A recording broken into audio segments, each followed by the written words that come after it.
Welcome to Abhi TV. అనగనగా రెండు పిల్లులు ఒక రొట్టె ముక్క కోసం దెబ్బలాడుకుంటున్నాయి. నాదంటే నాదని హోరాహోరీగా గొడవపడుతున్న ఆ పిల్లులను ఒక కోతి చూసింది. ఎంతసేపటికి వాటి గొడవ తీరట్లేదు. ఈ సమస్యకు పరిష్కారం వాటికి తోచలేదు.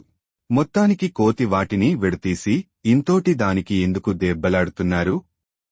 మీ సమస్యకి ఒకటే పరిష్కారం. ఈ రొట్టె ముక్కని మీరు చెరి సగం పంచుకోండి. కావాలంటే మీ ఇద్దరికీ సమానంగా నేను పంచి పెడతాను అని చెప్పింది. కోతి మాట ఆ పిల్లులకు నచ్చింది.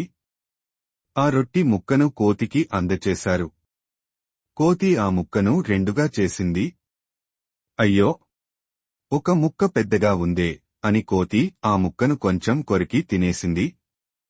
అరెరే, ఇప్పుడు ఈ ముక్క పెద్దగా అయిపోయింది అని రెండో ముక్కలో కొంచెం తినేసింది. ఛ, ఇప్పుడు ఇది పెద్దగా అయిపోయింది అని మళ్లీ మొదటి ముక్కలో కొంచెం తినేసింది. ఇలా కొంచెం కొంచెం చేసి మొత్తం రొట్టె ముక్క కోతి తిని తుర్రున చెట్టెక్కి పడుక్కుంది.